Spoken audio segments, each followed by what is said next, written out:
After the tragic loss of her parents, my niece Sarah vanished from my life without warning. For 2 years, I reached out, hoping she would remember the bond we shared when I took her in after her parents' car accident. I raised her as my own, providing her with love and support, even if I was never wealthy.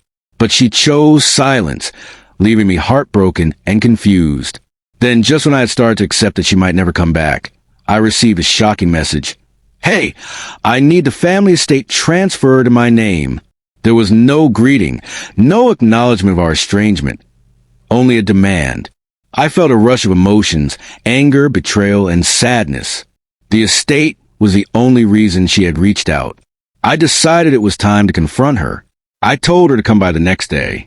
When she arrived, she was different, dressed in designer clothes with perfectly styled hair and nails. The girl I had raised wore comfortable jeans and old t-shirts. It was as if she had transformed into a stranger. Accompanying her was a lawyer, a man in a stiff suit carrying a briefcase, ready to demand my compliance. As they entered, the lawyer began to explain that Sarah was entitled to the estate, which had temporarily been placed under my name after her parents' death. I remained calm and firm, stating that the transfer wasn't as straightforward as they believed. I walked over to my desk and retrieved a folder, asking them to read the documents inside before proceeding with any transfer. As Sarah skimmed the papers, her confidence began to falter. The lawyer's face grew serious as he realized the implications of what he'd read.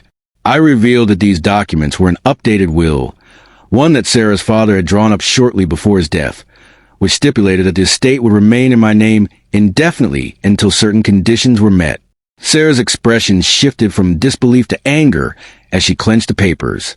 Her frustration was palpable, and she protested that it was unfair. I shrugged, reminding her that this was a legal reality. The lawyer, sensing the gravity of the situation, stated that they would contest this in court. I welcomed the thought, knowing I had the upper hand. The confrontation escalated when I revealed an even more damning piece of information, a document that would change everything for Sarah. She quickly realized that I had something that could destroy her claims. But instead of engaging in further discussion, she left, vowing that this wasn't over. What followed was a whirlwind of legal threats. Sarah's lawyer sent me letters filled with intimidating legal jargon, demanding the state's transfer and claiming that the revisal was invalid due to undue influence. I ignored their attempts, knowing that I was prepared for a fight. Then came the shocking discovery that my home had been broken into. The office was ransacked, papers scattered everywhere. It was clear that Sarah was behind it, trying to retrieve any documents that could jeopardize her claim. I reported the break-in to the police, but I knew the originals of all important documents were safely locked in a bank's safe deposit box. What they had stolen were mere copies. With a newfound determination, I decided to take back control. I consulted with Harold, the estate's lawyer, who had worked with my brother. We devised a plan to ensure Sarah couldn't intimidate me any longer. I obtained a restraining order against her, making it clear that if she wanted to fight, she would have to do so from a distance. However, Sarah's next move shocked me. She filed a lawsuit against me, claiming the will was forged. I knew this was serious. If a judge took her claim seriously, I could lose everything. But I was prepared. I had kept a crucial document hidden, a videotape of my brother signing the revised will, which included a clear statement of his intentions. When we arrived in court, Sarah was confident, but I could see the tension beneath her composed facade. Her lawyer accused me of manipulating my brother, but I was ready. I presented the video evidence, capturing my brother's voice as he declared his intentions clearly. The courtroom fell silent, and I could see Sarah's confidence crumbling as her lawyer struggled to maintain composure. The judge, visibly annoyed by Sarah's outburst of accusations against me, suggested she reconsider her claims. But Sarah was too far gone, insisting that I controlled her father. In that moment, she made a critical mistake. Instead of retreating, she went public with her narrative, portraying me as a greedy villain who had stolen her inheritance. The social media storm that ensued painted me as the enemy, and I received threats and backlash from countless strangers who believed her story. But Sarah had underestimated me. I had my own evidence, bank statements showing her lavish lifestyle, transactions draining the trust funds meant for her future, and proof of her expensive penthouse. I decided to turn the tables. I leaked the documents and photos, revealing the truth about her deceit.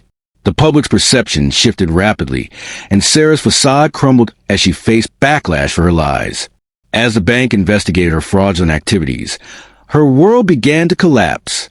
Her accounts were frozen, the trust she had accessed prematurely came under scrutiny, and her lawyer abandoned her.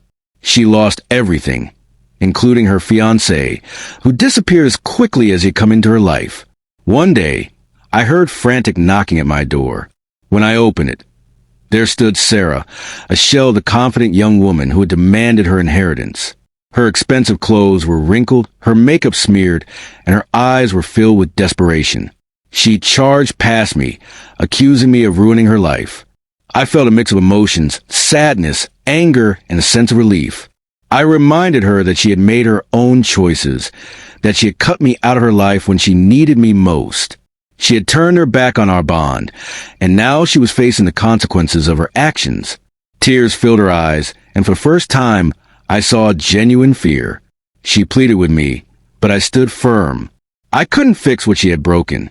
I was all she had left, and she had chosen to abandon that connection. Her anger flared again as she stormed out, claiming she didn't need me. I felt a strange sense of freedom wash over me.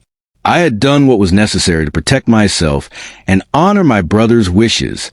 In the aftermath, Sarah didn't go to jail, but she faced the repercussions of her actions. The bank demanded restitution, forcing her to sell everything she owned to repay the money she had taken. She tried to reach out again, but this time her messages were desperate, filled with apologies and pleas for a second chance. I didn't respond. Perhaps one day, when she had truly changed and learned the meaning of accountability, I might reconsider. But that day wasn't today.